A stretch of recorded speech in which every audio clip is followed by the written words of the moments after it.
You know what's strange? You are a completely different person right now than you were an hour ago.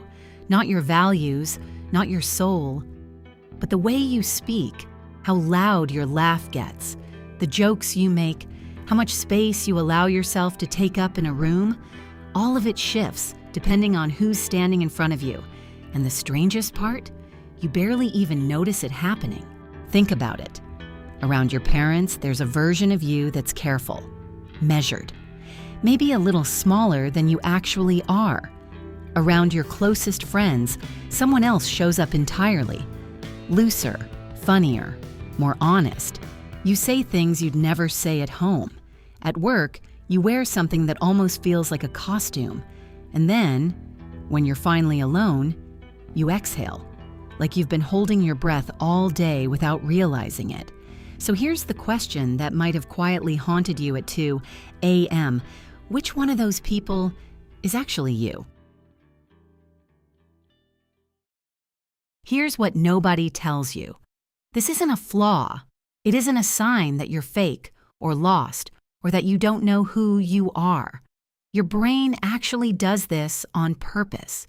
It reads the room. It adjusts. It figures out what this situation needs from you. And it delivers. Automatically.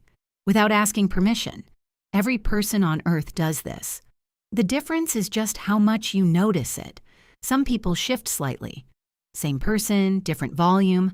But some people shift so completely that by the time they're alone at night, they sit there and think, wait, who was I today?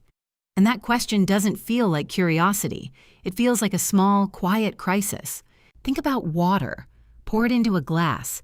It becomes the glass. Pour it into a cup. It becomes the cup. Pour it into your hands. It takes that shape too. But it never stops being water.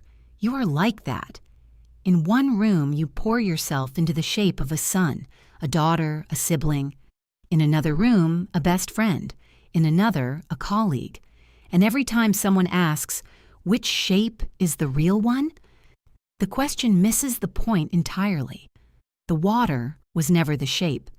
The water was always the water. But here's where it actually starts to hurt. It's not the shifting that's the problem.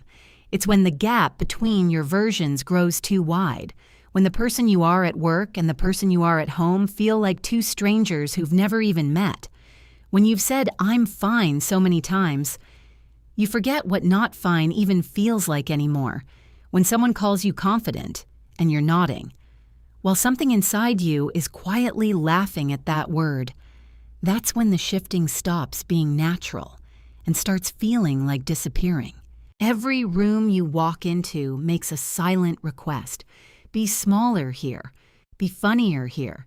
Don't need things here. And you've been saying yes every single time. That's not being fake. That's called disappearing. And the fix isn't finding your true self. That's a myth. The fix is carrying one non-negotiable thing into every room with you. One value, one boundary, one way you refuse to be treated. Not a whole personality, just an anchor. Because an anchor doesn't stop the water from moving. It just makes sure you never drift too far from shore. You were never broken for being different things to different people. That's not inconsistency. That's range.